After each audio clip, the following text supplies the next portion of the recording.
If you've ever stood beside a quiet river, watching sunlight dance on the surface of the water, you might not realize that beneath those ripples could lie something truly extraordinary. Raw gemstones. These stones have traveled through time, shaped by Earth's pressure, washed down mountains, and carried silently by the flow of water. Each gem you find is a message from deep within the planet, a story frozen in crystal, waiting for someone curious enough to uncover it. For centuries, rivers have been nature's treasure chests, quietly hiding riches in plain sight. And the thrill of discovery, when your fingers touch that first glimmering stone, is something you never forget.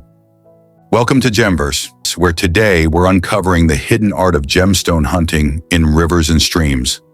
A skill that connects nature, patience, and knowledge into one unforgettable adventure. Every river has a story, and if you learn how to read that story, it can guide you to where nature hides her treasures.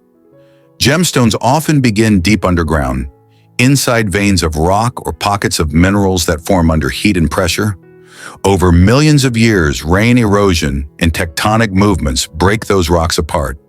Streams act like conveyor belts, slowly transporting fragments, sometimes even entire crystals, far from their source. So when you're searching, you're not just walking along a riverbank, you're tracing the footsteps of geology itself. The first thing every gem hunter needs to understand is how rivers move gemstones. Heavy materials like gold and gemstones don't travel as easily as sand or gravel. As water slows down in certain areas, bends, cracks, or behind large rocks, those heavy minerals settle. These spots are called trap zones. If you learn to spot them, you're already halfway to discovery. Look for gravel bars on the inside of river bends or places where the current drops. These are natural collectors of denser materials. Now let's talk about the tools. You don't need anything expensive to get started. A simple gold pan, a shovel, and a classifier screen can take you far. Some gem hunters use sieves or mesh screens to separate fine gravel, revealing small crystals hidden within. Bring a small pickaxe for loosening packed sediment, and always carry a magnifying lens. It helps when identifying stones in the field. And here's a pro tip. A white plastic tray or pan helps you see color contrast better. Gemstones stand out more clearly against a light background, especially when wet. When searching in rivers and streams, focus on areas where water flow changes speed. A sudden drop, small waterfall, or where large boulders interrupt the current. These create mini pressure zones that cause heavy stones to settle. Always check the gravel layer closest to the bedrock. That's where gemstones often hide, protected by cracks or small crevices. In fact, many experienced prospectors say, if you're not touching bedrock, you might be missing the jackpot. Next, pay attention to the type of rocks surrounding the river. If you see metamorphic rocks like schist, gneiss, or quartzite, you're in a promising area. These rocks often form the geological environment where gemstones like garnet, sapphire, or tourmaline are born. Quartz veins and exposed bedrock are another good sign. They're nature's highways for gemstone formation. Also, look for color contrasts. Gemstones often have vivid hues, deep reds, greens, purples, or blues, that stand out even when covered in dirt. A small glint in the sunlight could be more than just a pretty pebble. Here's something most beginners overlook. Pay attention to the water clarity. Clear streams often indicate low sediment flow, meaning heavier materials have already settled nearby. Murky water, on the other hand, may mean recent rainfall or erosion, stirring up lighter particles and moving surface debris. After heavy rain, check the edges of the stream or the base of small waterfalls. That's when gemstones freshly dislodged from upstream may have settled in new pockets. Let's talk about the gemstones you can actually find in riverbeds.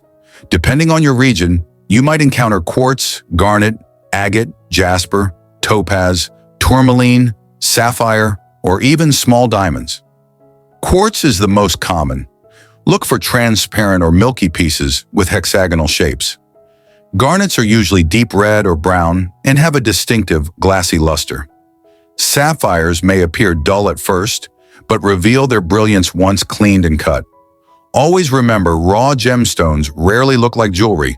They often appear rough, weathered, or coated with mineral crusts, but inside they can hold incredible value. When you think you found something interesting, take a closer look at crystal structure and hardness. Quartz, for example, can scratch glass.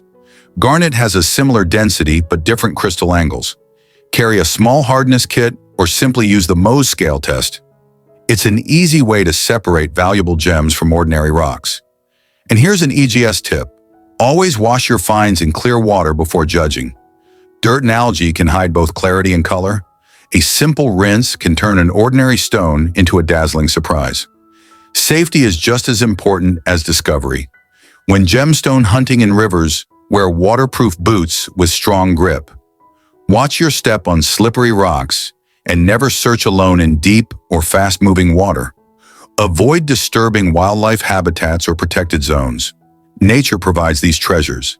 It's our responsibility to explore respectfully. And please always check local laws before collecting. Some rivers are private or part of national parks where removal is restricted.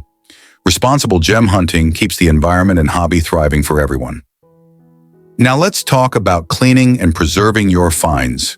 Use a soft brush, warm water, and mild soap to remove dirt. Avoid strong acids or chemicals unless you know the gem type.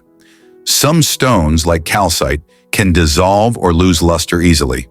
Once cleaned, store each stone separately in labeled containers. Record the location, date, and type of each find.